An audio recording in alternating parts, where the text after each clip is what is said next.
It's time for the Kim Hammer Show, where you'll learn how your state government affects you, your family, and community. Here's Kim Hammer. Hey, good afternoon on an absolutely beautiful Saturday afternoon. You know, it seems like every time I come in and do the show, it's a beautiful Saturday afternoon. I don't know what that is, but glad to have you joining us on the Kim Hammer Show this afternoon. A couple things to make you aware of. If you want to call in today, I'll give you the lineup here in a minute. If you want to call in today, you can call into 501-823-0965. That's 501-823-0965. Or if you want to email a question, you can email it to kimhammershow, kimhammershow@gmail.com. And Ben over here, who's always faithful to be here, will be monitoring the Gmail account. We'll be glad to get your question up and answered from our guest today if you'd like to. And sometimes I get neglectful, and so I want to apologize, but John is the gentleman behind the glass. You may be able to see him on Facebook if you're watching Facebook Live, but if it wasn't for John, you wouldn't hear me. So I want to say thanks to John because he comes in on Saturday in order to help make this show possible. Today's show is going to be a home run show. I'm actually going to give you one extra hour of continuing education credit on this one if you listen all the way through because you're gonna learn a lot today. In studio, I have Kirk Lane, who is the State Drug Director for the state of Arkansas, and we're going to talk about stigma associated with those that have drug addictions and other types of addictions.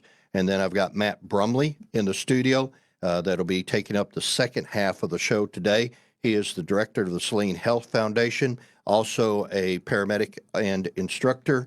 He is also now a member of the PAN and PANDAS Advisory Council, and we'll be talking about the disease of the PAN and PANDAS. Also, he's got his son, Josh, who's come in with him today. I think he'll contribute a little bit along the way. Josh Brumley's in the studio with us, so we got a full lineup.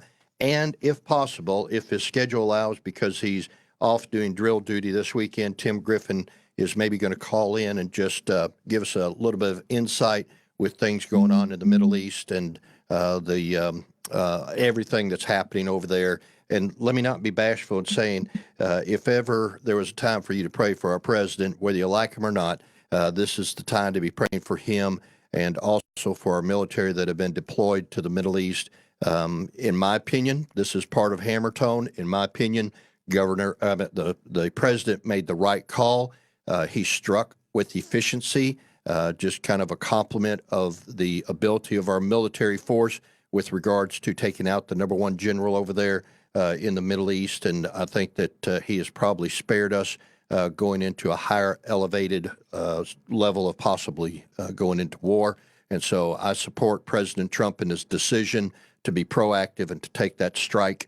And I thank God that we got a man in office who is willing to display the kind of leadership and to take things into control. With that being said, let's get right into it. We're going to start off this hour with Director Kirk Lane. And Kirk, welcome to the program. Glad to have you back on. Good to be here, Kim. So one of the things, you and I have worked together a lot on legislation, on the prescription drug monitoring program, specifically to kind of bring some accountability for the amount of drugs that are being prescribed out there. We've worked together on that.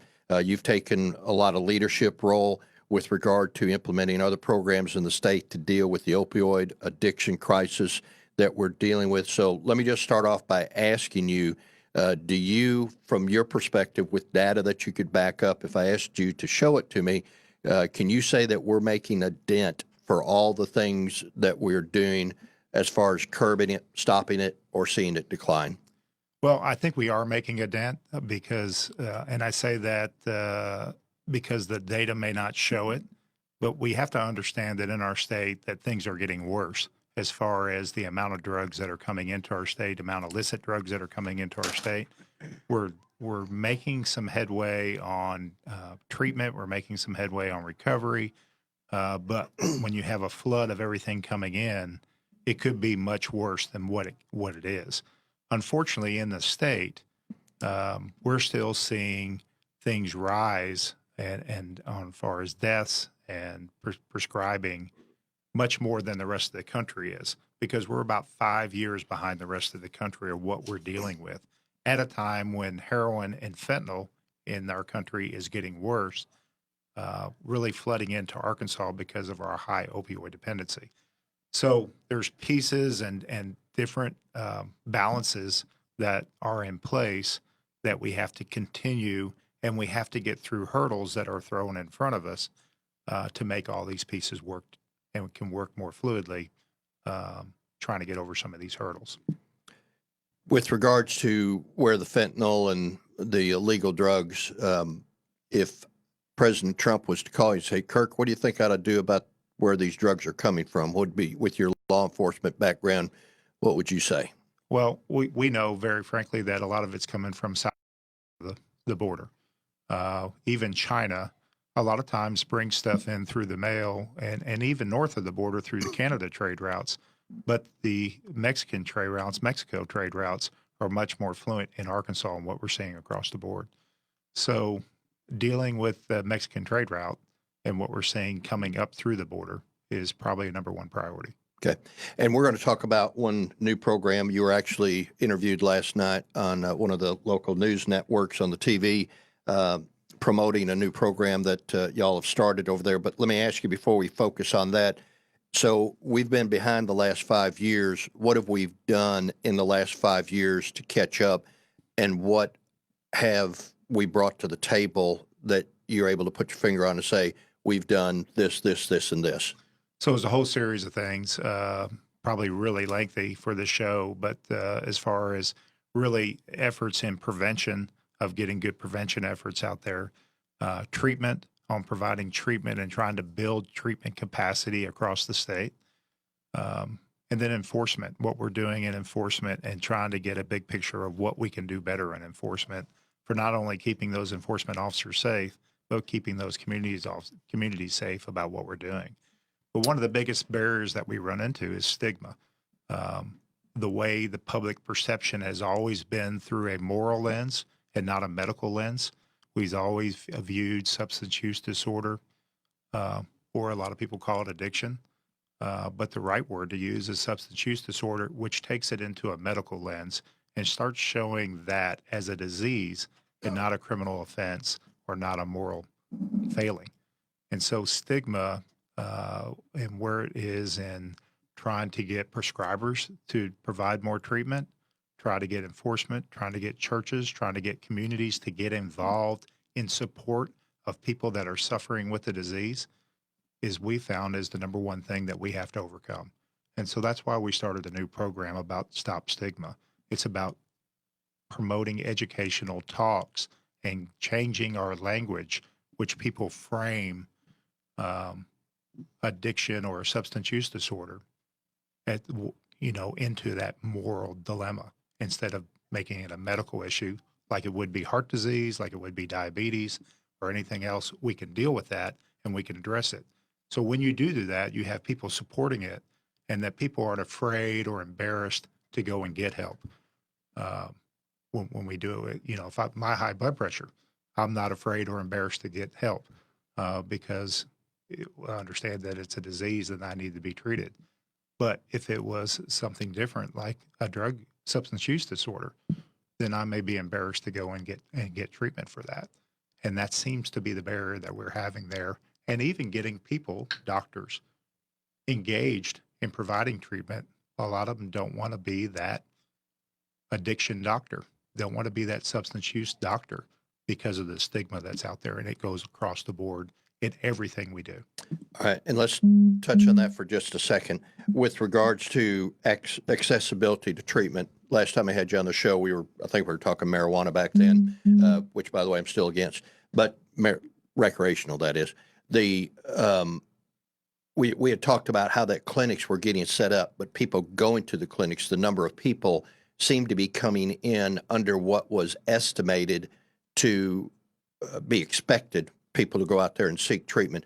Has that gotten any better as far as people starting to go into these centers that have been set up for treatment? Sure, it's gotten a little better because we're getting the message out there and we've been encouraging people. We're seeing our numbers slowly rise, but I still have dollars that are available for people that are underinsured or not insured to come in and get treatment. It's about that treatment center asking the right questions. So if you're calling to get help, the first question that treatment center shouldn't be asking you is how you're going to pay for it. They should be saying, what do you need help with? What's your substance use disorder? What are your problems that we can help you with? And then mold the treatment or the cost. And because there's different expenditures, there's different cash funds for different types of treatment needs. But unfortunately, what we see in our state, a lot of times when you call a treatment center, it's first question out of their mouth is, how are you going to pay for it? And if they don't have a bed, then I'm going to put you on a waiting list instead of picking up and calling another treatment center and saying, hey, this guy needs help. We need quality treatment. We need people caring about people and not caring about how it's going to be paid for, even though we have to get that, but that should be secondary to the primary goal. And once we achieve that, and a lot of that stigma and a lot of that's finance and a lot of that's how we've always done it, but we got to change that because it's a barrier. You know, when I get $250,000 or $1 million in and we can't spend it and we know people need treatment, then there's a problem. But is that partly because you don't have the providers that are willing to be identified as the drug addiction doctor? That's still a hurdle. I can tell you, we went from 167 doctors or prescribers. That's not always doctors; it can be nurses that are DEA waivered to provide treatment. Went from 167 last year to the new number we got this year, just yesterday, 327. We've built that capacity. Yet we still have 30 counties in the state that don't have a doctor or a prescriber that can provide MAT. So those are gaps that we're trying to fill. Okay, so are those rural counties? Are they Delta? Are they north isolated counties, or are they just kind of splattered all over? A lot of them are in the rural areas, primarily. But I'll give you an example. Saline County doesn't have anybody registered to do MAT, but we have 70 in Little Rock or Pulaski County. But Saline County doesn't have one to do MAT registered in that. MAT is what? Medication-assisted treatment. Okay. Well, we'll need to work together on that. Yeah, we absolutely do. I come on this show and I learn something new for myself. It is our goal for 2020 to at least have one in every county, and we're working towards that. What about surrounding counties? What about like Faulkner, White, Lone Oak, down toward Jefferson? Yeah, without looking at that chart, I can't tell you, but we're about to put out a new chart on that with those new numbers. We went from 307 to 327 over the last quarter. And so now we're actually mapping them, hopefully have that next week, and we'll have that mapped, and we can look at which counties don't have one.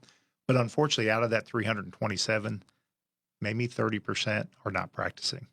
So we have to look at that too and find out those treatment providers that are actively providing treatment and then map that so we can fill in those gaps. So are we still having a disagreement in the medical field?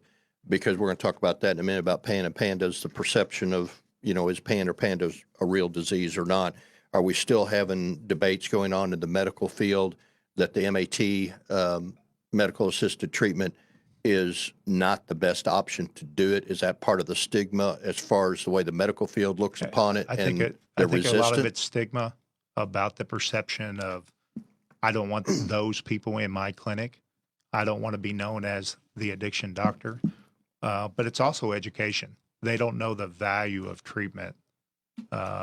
They don't know the win-win of treatment in that community until they've experienced somebody that has gone through treatment in recovery and long-term recovery and how that person now is contributing to society.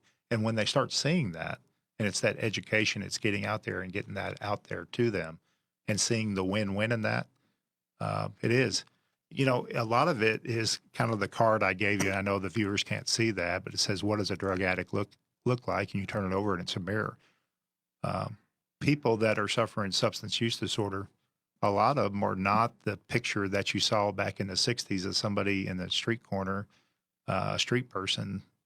They're our grandmothers and grandfathers, they're our neighbors, they're our parents. That's who we're losing. And they look normal and they're suffering with this disease that is not always about sticking a needle in your arm. It's about being overprescribed. It's about being dependent. And these people are suffering and they're dying, either suicide or from overdose or from misuse of medication if they're older. and it's getting that education out there. So it's really getting those prescribers on board. We give them a DEA license to prescribe, but we don't give them any education on addiction or substance use disorder. And so we need to change that because they need to know the value and the danger about what they're prescribing to make good decisions, and then what to do if you recognize a patient that is overprescribed or has a problem, has a substance use disorder. Where do I take that patient instead of cutting them off and turning them loose? And quickly, we were talking last night in preparation for today's show. One thing that you told me that is kind of, and a lot of this, it's all about education. I mean, Absolutely. It's about getting people aware of services that are out there, kind of transitioning the thought processes. But one thing that you shared with me last night that kind of caught me off guard was about how the senior adult population is Sure. actually falling victim to the drug addiction. Subsequently, the suicide rate is higher in the senior adult population. Speak on that for just a second. We look at our naloxone administrations, and I have the privilege of looking at what we're doing as a state on naloxone administrations. We're seeing our biggest naloxone administrations and even our opioid deaths falling in that 20 to 50 years of age rank. But our second most critical group is our seniors, people over 50. Our third group is our kids, which everybody points the fingers at. Well, you need to educate the kids. Well, the kids know. We're not losing our kids like we're losing our seniors. And the other flip side of that is look at somebody that's heavily medicated or maybe overprescribed on opioids and has a serious fall and breaks their hip. That could be a death sentence to a senior. And so having good prescribing ability, good understanding, seniors having educations on how to talk to their prescribers, how to deal with their meds, locking up their meds, has been a win-win for us. And we've got a great program in Arkansas that's working with that. Okay, so we're talking about the stigma, and this little card for those of you that are watching Facebook, or you can go back and watch this. It'll be archived. And by the way, I know I've been saying this. I have hired a lady who is helping me get my website and get my social media platforms established. Hopefully, we'll have that out in the next week or two. And so I'll keep you aware of that, but you'll be able to go back and you can get it off Facebook right now, but we're getting the YouTube thing set up to where you can go back and easily find in the archive the videos of all the shows that have been doing. But this is the card that Director Lane is talking about. It says, what does a drug addict look like? And when you look on the other side, it has a mirror that says, help me. Now, let's kind of transition because I'm going to take old school argument. You take new school argument. Absolutely. Matt, you can weigh in if you want because Matt has experience being a paramedic. So he's worked on the scene of some of these things we're talking about, in the trenches and everything. Old school is I look at that and I say, I'm not an addict. Who are you calling me an addict? I mean, there's a mirror. You're kind of insulting me. What's your response to that? Well, I think it's just like I said, it's realizing that anybody and anyone could have a substance use disorder. And the picture of an addict is not what we had seen depicted as that street person on the street with a needle in their arm laying in the alley. Like I said, it could be your grandparents, it could be your mom and dad, it could be your neighbors, it could be anybody, because that's what we're seeing. That's what we're seeing from people that are getting treated. That's what we're seeing from people dying from this disease. We're seeing that across the table, and it's getting people to realize that this is a real disease, and it takes support from our faith-based community. It takes support from families. It takes support all the way up from our legislators, all the way to our medical field, all the way across the board. We created this problem in our country. We can solve it if we just buy in and get on board. Okay, so old school, I would take issue with the question, or I would take issue with diagnosing it as a disease, at least as far as how it originally starts. I would want to say it's a moral breakdown. I'd want to say in the spiritual world, it's a sin. It's a yielding to something that you shouldn't be putting in your body. So what's your response to that argument that now we want to label it as a disease? Is it just so that society today can have a different perspective on it? Because we look at somebody with a disease and we have a degree of compassion to that person because maybe, as you referenced your blood pressure a while ago, that you might not have had anything to do with it unless you're eating my catfish all the time and getting all that, fat in you and all that stuff. We won't go there.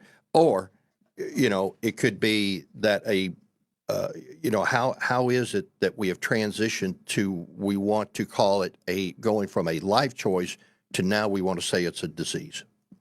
Well, I think it's understanding that substance use disorder and how it works in the brain and how it works in the body, that some people are not using these drugs to get high. They're using them to get by. They're using them to get through the day. They're using them to have to take it to feel normal. And that's usually when somebody becomes so entrenched in that dependency that happens. And then what do they do from there?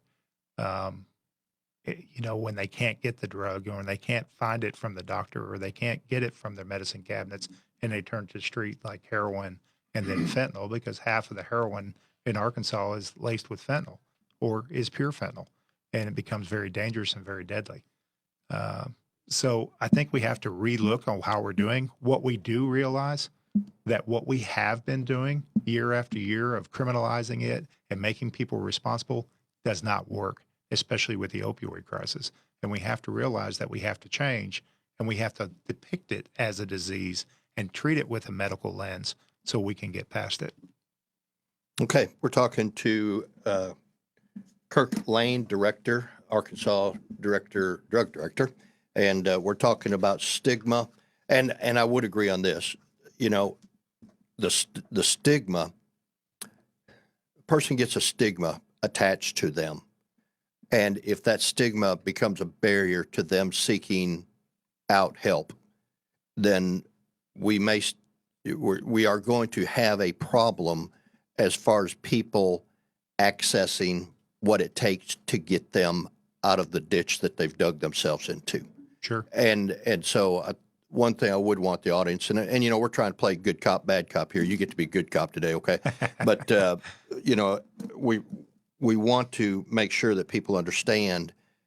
I would want people to understand or look at it this way, that how people get there may be one part of the conversation, but helping people get out of where they are, especially when they want to get out of where they are, I think becomes a responsibility that we need to share in, because once we do, then we turn that person into a productive member of society instead of being a burden to society, whether that be in calling the ambulance 6 times, going to the ER untold number of times, or just becoming a financial drain on the system to the taxpayer. Matt, chime in, because we were talking before we were on there. How much time you got till break? Well, that's what I'm trying to figure out, is where I am in the world right now. Just cut me off. Talk about the. You got about a minute, but okay. Let's finish up the bottom by telling the story, what you're telling about the gentleman that you picked up on the ambulance. Well, just to go off that question, though, whether you call it a disease, whether you call it a sin problem, whatever the case may be, broken legs aren't necessarily a disease, but they may need rehabilitation to get you back to the way that those legs are supposed to function. And I think that oftentimes there is, whether it be cultural or whether it be an event that happens to an individual, as Kirk was saying, you think that chemical, alcohol, drugs, whatever the case, may numb or filter that out. And it may happen the first time. And then that person is chasing that over and over and over again, and then we'll escalate it to the next. And so whatever that rehabilitation looks like, I think that it's multifaceted. And so as we go forward after the break, I think that there's so many things that you can look at. But it does take, truly, I hate to be cliche, a village of people that truly care about people to do this. There is a stigma. I look forward to telling you just a story about me and what I looked at, an addict, those people, those type of things, as somebody who's supposed to care about people. Very good. We're coming up on the break at the bottom of the hour. In studio today, I have Matt Brumley, who's the director of Saline Health Foundation, paramedic as well, and a member of the PANDAS Advisory Council. We've got Kirk Lane, who's the state drug director, and also the best guest in the house is Josh Brumley, who is the son of Matt. We'll get him to chime in when we come back at the bottom of the hour. This is the Kim Hammer Show. We'll see you after the break.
Take The Answer with you anywhere with our free mobile app, 1011FMTheAnswer.com, your smart speakers, iHeart, or radio.com. Breaking news and stimulating talk. 101.1 FM, The Answer.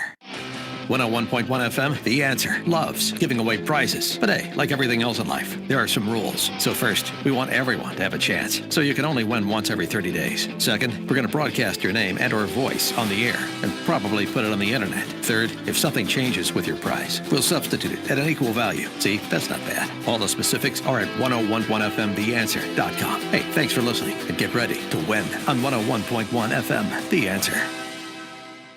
Pat Davis, yourhealthplanman.com has a very important message for you, especially if you are on a health plan through the marketplace. Many, including Pat and his wife, have experienced just how unaffordable the Affordable Care Act, Obamacare, really is. But there just isn't any way out since open enrollment is gone again, right? Actually, due to an executive order signed by the president, there is no longer a mandate for Obamacare. So listen closely. Even though you cannot go to the marketplace and enroll, you can enroll with him year-round, leaving the Unaffordable Care Act behind you. Pat would love the chance to see what he may be able to offer you. By the way, his clients very frequently save half or even more by leaving Obamacare and getting one of his plans instead. Most people pay a $25 or $50 doctor copay. His clients are actually getting checks when going to the doctor. Let him find the right plan for you. Go to yourhealthplanman.com or call or text him at 501-605-6935. Just go to myplan7777.com. Arkansas Medical Staffing attracts and retains the most professional, skilled personnel by offering excellent pay, benefits, and a wonderful adventure in healthcare. I'm an LPN, and I've worked with Sonia for more than 8 years. Arkansas Medical Staffing is a great company and a great place to work. Arkansas Medical Staffing wants to thank you for the great opportunity to provide our communities, our cities, and our state with the best nursing staff Arkansas can offer from an agency. They strive to execute the will to be the compass of the supplemental healthcare staffing. Their objective is to keep Arkansas nurses right here at home, taking care of our family and friends. Nurses, you know it's not a pretty job, but it is the most rewarding. You are the heartbeat of healthcare. And if you'd like to join the Arkansas Medical Staffing team, or you need professional caring nurses, call them today, 501-224-1010. That's 501-224-1010. Arkansas Medical Staffing, caring professionals by your side, 501-224-1010. Hi, I'm Mark, a local mortgage originator with Motto Mortgage. When looking for a new home, you've got options, so many options. You can choose the perfect home for you, so why shouldn't you do the same with your home loan? Motto Mortgage can give you just that choice with hundreds of loan options. We do the shopping for you. Motto Mortgage, a local mortgage broker, giving you more choices, here to help you find the perfect home loan for your specific needs. To find a local professional, visit our website at mottoalliance.com.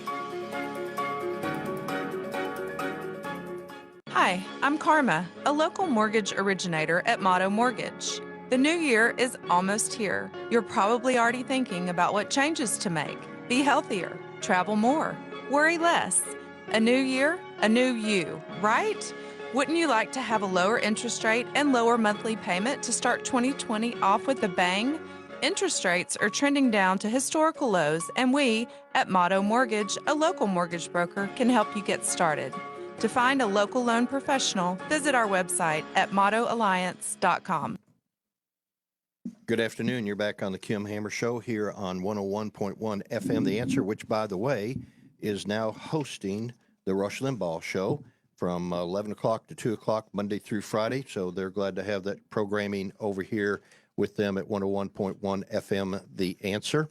And if you want to call in, you can call into 501-823-0965, 501-823-0965. Or if you want to email a question in, you can to the Kim Hammer Show at gmail.com, kimhammershow@gmail.com. On the first half hour, we had Director Kirk Lane, who had to scoot out of here. He had some other business to take care of, but we were talking about drug addiction and about the stigma, a new program that they've initiated in order to help remove some of the stigma, because one of the things that they've realized over time is that stigma can be a real prohibitor to people seeking out treatment that have drug addictions. I would agree and wholeheartedly support that if stigma is the reason that a person is not seeking treatment, it's not doing us any good as a society to cause that to be a barrier.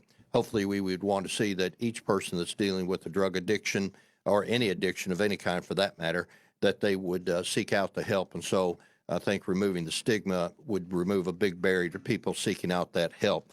One of the things that he showed is I've got a little card, and I'm going to give you the phone number that if you do need help, you know a family member that needs help, and you want to talk to somebody about it and how to get aligned with the help that's out there, the resources that are out there, you can call 1-844-763-0198. I'll give you that number here in just a little bit again if you want to write it down, but it's 1-844-763-0198. Also, I want to remind you that some of the folks that are supportive of the show are the Edward Food Stores. They fly either under Edwards Cash Savers or Edwards Food Store, and they are an excellent store for you to do your grocery store shopping in. As I always tell you, they're clean, they're friendly, their prices are very competitive, their selection is good, their meat market is great, their produce is great and always fresh. And so I would encourage you just to go by if you're looking for a great place to buy your groceries. Now you can shop online with them and they'll bring it out to you, or you can have the curbside pickup. So it's a great place for you to go. And as always, Duck's Garage down in Benton on Air Lane Drive. You're looking for a place to get your car worked on, or you get your fleet of automobiles worked on. It's a great place to go. Duck's Garage down there in Benton. On the second half of the show, I've got Matt Brumley, Director of the Saline Health Foundation. He's also a paramedic, and he is also a member of the PAN and PANDAS Advisory Council. We want to kind of transition by finishing our discussion from the last half hour. You had a story that you were going to share, from your paramedic experience with the individual that I think you'd run on him 6 times. And tell that story real quick before we go. Yeah, just real quick. And I got indoctrinated into the ambulance business back in, I think, 1993. That was Mother Jugs and Speed. Yeah, that's right. We'd say giddy up when we would go to somebody's house. So anyway, it was not uncommon. And I tell you, I reside in Saline County, and there's kind of a perfect storm in Saline County for whatever reason of some drug abuse and suicide. And so as you begin to go, and I don't consider myself a callous person, but you begin to become callous. And we would go to overdose after overdose, and we would have to administer Narcan or naloxone. We do it through IV. Now they're able to do it with lay people nasally. And there was, when you ran on the same person over and over again, you began to question, am I doing any good by continuing to give them this medicine that will get them out of their opioid crisis for a short period of time just so they can go back? And then one day I met a guy named Zach. And Zach was a graduate of a program called John 3:16 Ministries, which is a spiritual boot camp for men with addiction, and it's in Charlotte, Arkansas. He actually had overdosed 6 times. I may be cutting him short. It may have been 7, but I believe it was 6 times. And in that time, you can now get it over the counter. And my cynicism was, why are we giving this over the counter just so somebody can get somebody out of it? Same deal. Well, Zach told me one day, looked me right in the eyes. I'd met his wife, and they're expecting a child. And he said, Matt, I've overdosed 6 times, been administered Narcan 6 times. I was left dead on the side of the road, and praise God, somebody found me. That 6th time they administered me Narcan, I was introduced to John 3:16 ministry, and now I'm a successful provider of my family. I'm a father, I'm a husband, and I'm proud that he lives in my community where he can go out and tell people that there is hope. No matter how far and rock bottom you think there is hope in treatment that is available to folks. And so it changed my mind. And now this evening, I think I'm going out there, and there's going to be, I talk out there to John 3:16 Ministries, and there's 180 men that are seeking the true cure, but they may need help on the way. And transitioning from the stigma associated with individuals that are battling with addiction to the stigma that sometimes is attached with youth as well as adults when dealing with a disease called PAN and PANDAS that is really, for the most part, kind of new on the scene. It's been around for a while, but as far as recognition of the legitimacy of it, it is gaining traction, but it still has a little bit of an uphill battle. Before we go into that, I just want to share some breaking news with you that just popped up on here. And this is from the Jerusalem Post, that multiple rockets have hit the fortified green zone near the U.S. Embassy in Baghdad. That as the funeral was going on for the general that was killed, 2 blasts were heard throughout Baghdad. And it turned out that the rocket attack took place in the heavily fortified green zone, which houses the United States Embassy, according to the Jerusalem Post. And so I'll watch this till the top of the hour. Maybe by the top of the hour, they'll have some reports on that. But our prayers, as always, for those in the embassy, as well as our soldiers that are over there and those that are making the decisions. Now, for the benefit of the audience, you say the word pandas, and you kind of get this vision of this cute little creature that God made running around out in the forest, out in the woods. But in reality, identify what PAN and PANDAS stands for and what the technical title for it is. So you're right. PANS, that mnemonic is Pediatric Acute Neuropsychiatric Syndrome. The PANDAS stands for Pediatric Acute Neuropsychiatric Disorder Associated with Streptococcus. So a mouthful at the very least. Which is the reason we have it shortened down to PAN and PANDAS. But give us some ideas of the characteristic of how it plays itself out. And we're going to talk primarily about pediatrics, but it is an issue for those that are 18 and up. And you and I both know individuals that fall in that category, that because they didn't get diagnosed properly are having to live with the scars of it. But as far as what that would look like, how would you describe it to the general person on the street? Right. And PANS and PANDAS, as you allude to, just by its very nature, the P stands for pediatric. And so we will focus on that. But the P, as I often say, should stand for people. This is a post-infectious autoimmune encephalitis. What that means is somebody gets a bad cootie of some sort, a virus, something. Their autoimmune system misfires and begins to attack things that it shouldn't, including the brain. With any time that the brain's attacked, its response is to inflame. And with an inflamed brain, you act out in ways that are not normal. And it quite frankly looks like somebody may be going crazy. With this infection, it knocks out the cerebral cortex, the frontal lobe, which has to do with rationalizing. So I'm going down the highway and a car's coming towards me. Rationally, I know that if I'm in my lane and they're in their lane, it's not going to hit me. To the person with this inflamed brain, I'm about to get waylaid by this car, so they jump out of the car. It's not rational at all. So what does it look like? It looks like a normal person or child that then comes down with, we'll just use strep throat. Not long after strep throat, they have these OCD tendencies, washing of the hands, doing the same thing repetitively. They have separation anxiety. They can't get away. They need to sleep with their parents. That's really weird. That's not what my kid normally does. They have some urination infrequencies, going to the bathroom or feeling like they need to all the time. And it'll escalate into tic disorders where they have twitches. It looks like Tourette syndrome, things like that. They act out irrationally in anger. The most severe cases, when not treated, they won't eat. There's massive weight loss. They're doing things completely irrational, and they act impulsively. The way that I was introduced to this is a young man had it 3-4 years ago. Nobody knew what it was. Once they diagnosed it and they said he needed this very aggressive treatment, he acted impulsively one night during a flare and took his own life.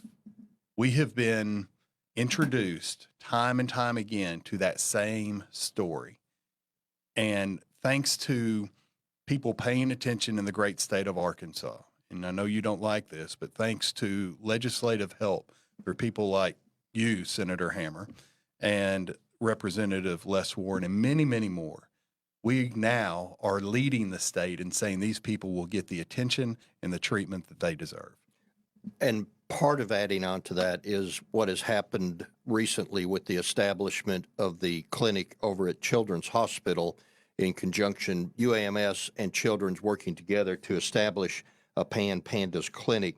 One of the things that was really encouraging was that the efforts here in Arkansas were picked up and noticed by the PACE Foundation, The PACE Foundation was established by Paul and Patricia Ryan, not the politician, but Paul and Patricia Ryan, who reside out in Arizona, and their grandson was actually diagnosed with this, and that's what got them engaged with it. One thing that I think Arkansans can now be proud of is that we've got the clinic that has had the soft opening. We'll talk more about that in a minute, but we are now connected with the University of Arizona Banner Health Clinic in Tucson, Phoenix, UCLA, Stanford, and the University of Wisconsin. We are the fifth one. Arkansans should be proud that we are in such an elite group of research hospitals, and there are more to come, but we are going to be the one that is between the East Coast and I guess Wisconsin. We will be the one. And as a result of that, you got a call the other day from somebody in Illinois that was looking to get treatment. Did you not? I did. And you must mention that little school in the East that is hopeful to follow University of Arkansas Medical Sciences. Yeah. Who is that? Harvard. Harvard. Little school called Harvard. Yeah. I don't know. Brain Maybe freeze. they always want to follow what we're doing here in Arkansas, but I think this They'll is one catch that up. should be They'll catch up. pointed out. Yes. As late as yesterday, I received information exactly what we're talking about of a young lady that was sick, had strep throat, and then she is acting extremely odd. She's described as washing her hands up to 200 times a day until they're just bloody red. And because of the alliances that we have now nationwide, we're going to be able to point her to help there in her state. And we hope that as we build these hubs around the country, more and more people are able to get the treatment that they deserve also. You know, and that's one thing. If you're a parent out there, you're a grandparent, you're a teacher, you're a school counselor, if you, as we are having this conversation, say, you know, that sounds like ... whoever that person is, we'll give you information as far. In fact, I'll tell you what you can do. If you want to get more on this, or you want to get connected with the clinic, okay, you send an email to kimhammershow@gmail.com, kimhammershow@gmail.com, and Ben sitting over here will make sure that Matt gets the information, and we'll get you connected with the people that you need. Because there was a video that came out, and it was at Holland Chapel down in Benton a couple of years ago that it was hosted, and I think it was called My Kid's Not Crazy. That's right. And that is a super powerful video that if you want to see something as to how this disease plays out, I guess they can just Google I'll tell My you what, Kids. if you go to salinehealthfoundation.org, salinehealthfoundation.org, and click on PANDAS, there's a number of different links that you can go to learn, including the PACE Foundation. Learn more. You can hear the stories of those who have suffered. And then Tim Sorrell, who did the My Kid's Not Crazy, and I believe you're right. You can Google that. I believe there's a link at salinehealthfoundation.org also. But I think with awareness comes responsibility, and with awareness comes hope. And so make yourself aware. It may be somebody at your church, your kids' ball team, or as you'll see the video that's played at salinehealthfoundation.org, it may be somebody in your house. So as a result of the legislation that we were successful in getting passed, and it was ironic because after we got it passed, I don't think anybody knew about the PACE Foundation until we got the legislation passed. And then somehow or another, I'm not even sure how it got connected, that they realized what we were doing here in the state. And they reached out to us. And actually, Paul and Patricia Ryan came in from Arizona. And we've actually had 2 doctors from Children, and I think some others. Well, Dr. Smith, I know. I think Maurice has been out there, or he's going out there. But Children's in the clinic, they have 2 physicians that are running that clinic. He is affectionately called, and he, said it's okay to refer to him this way. He's Dr. Panda. His name is about a mile long, a little difficult to pronounce, so he just said, call me Dr. Panda. But then there's also Dr. Veronica Rainey. They are the doctors that are heading up the clinic over there. The way they're going to work the clinic is Monday through Thursday, they will have an RN who will go through all the caseloads, because they've already, in fact, their first patient they treated was from Northwest Arkansas. That's right. And so the RN will actually screen the cases, make sure that what could be done at the local pediatrician or primary care office is being done for the patient. But the severe cases will come down, and the physicians at Children's will see them on Fridays. And one of the things that was interesting in the advisory council, which we had that meeting the other day, the first meeting of the PANDAS advisory council, was I'm not sure it was you or it was Dr. Cloud, who's a representative from up in Russellville, said you better get ready. The floodgates are about to open. And if I can say something to that, if you're listening out there or somebody sends this to you and you're like, I've been to Children's and they turned me away, or I've been to you, or I've been anywhere and they've turned me away, please don't let that be set in your mind as what the norm's going to be for the future. I also want to say, while we are nowhere close to where we began, we're not where we want to be. And so it's tough for us to say and be in your shoes. Time is of the essence. We understand that.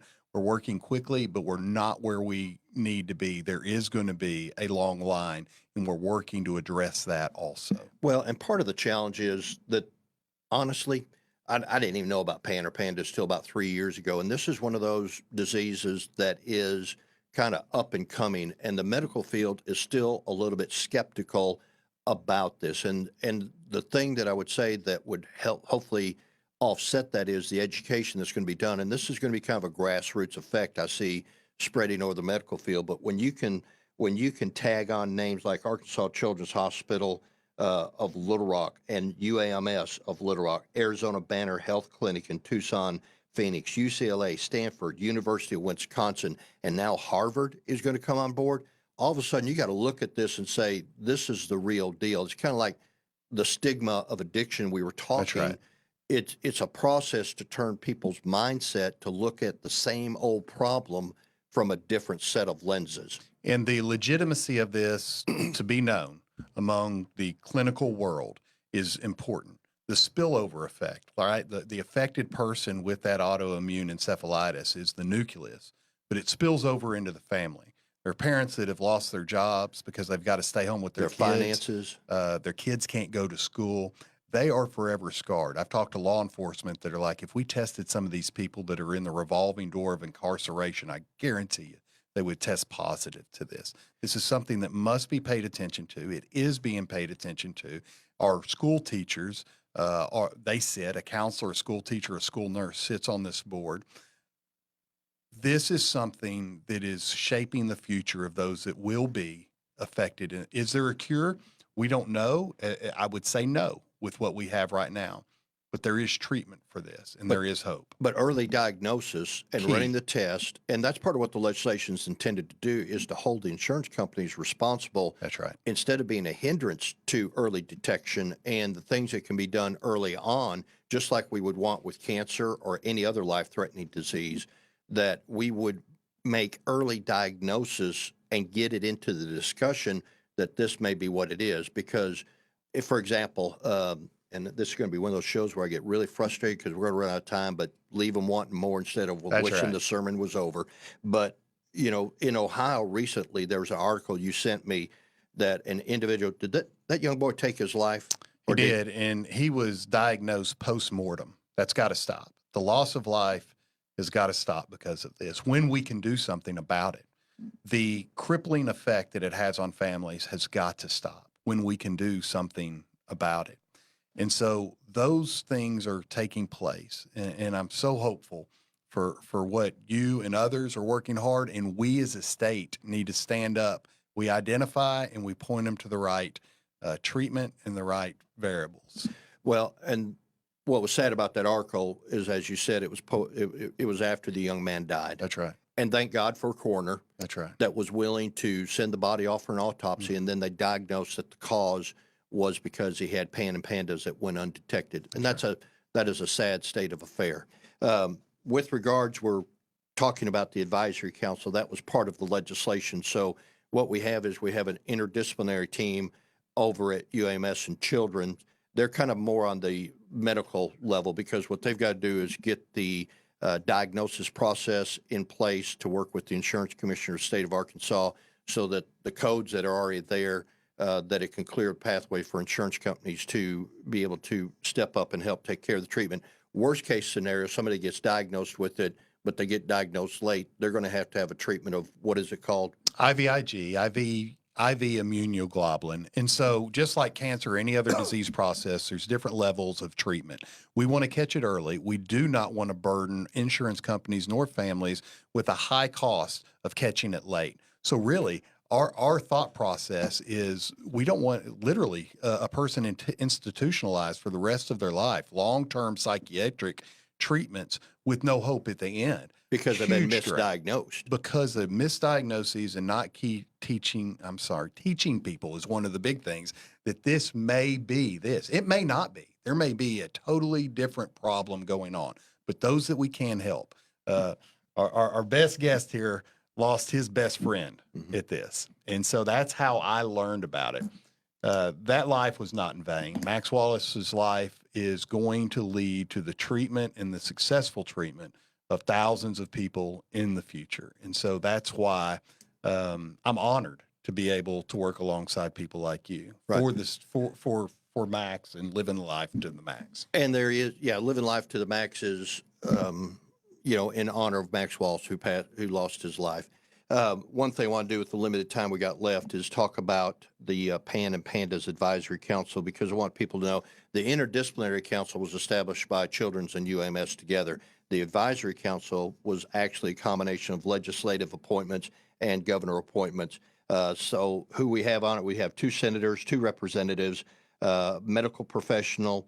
We have a public school counselor, public school teacher, a public school nurse, 2 parents that are directly affected by PAN and PANDAS. We have the Director, State Board of Nursing. We have Matt with Saline Memorial, with Saline Health Foundation, Arkansas Department of Health Medical Director, Arkansas Insurance Department. We have the Chief Operating Officer of the Pharmacy Association, the Hospital Association, and then we've got 2 or 3 others. So this is a high caliber group of individuals that are looking at this with the hopes of bringing credibility that this is something that people are really dealing with. I would just say this. If you got a child out there, and maybe it is a psychological diagnosis, maybe it is something unrelated to PAN or PANDAS, but if you've got a child who all of a sudden it's like the switch flipped, That's right. and you can't understand why your child is acting the way they are, you need to go to your physician and say, could we look at being tested for PAN or PANDAS? And if they don't want to listen to you, you send me an email. We'll get you connected with the children's clinic over here at the Children's Hospital, because leaving it unknown is as torturous as knowing it once you find out. That's right. So you want to turn over every stone. That's one thing I identified with the parents that came and gave their testimony during the public hearings on this matter, was they just want to find the answer to why their child is the way they are. You got any final words in the last Senator, minute or so? thank you for caring for people, those who hung in there. That's what Kirk Lane and I have in common.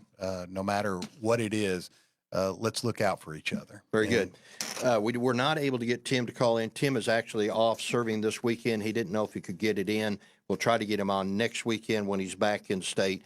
Josh, appreciate you being here. You got anything to say in 15 seconds or less? Thank you. Thank you. Man, a few words, but deep meaning. This is the Kim Hammer Show. Thank you for listening. My guests today have been Matt Brumley with Saline Health Foundation, also got a paramedic background in him, and a member of the PAN and PANDAS Advisory Council. Also had on Kirk Lane, State Drug Director. Remember, don't attach a stigma if you're not willing to offer some help to get a person out of where they are. This is the Kim Hammer Show. I'll see you next week. Thank you for joining me today. Thank you.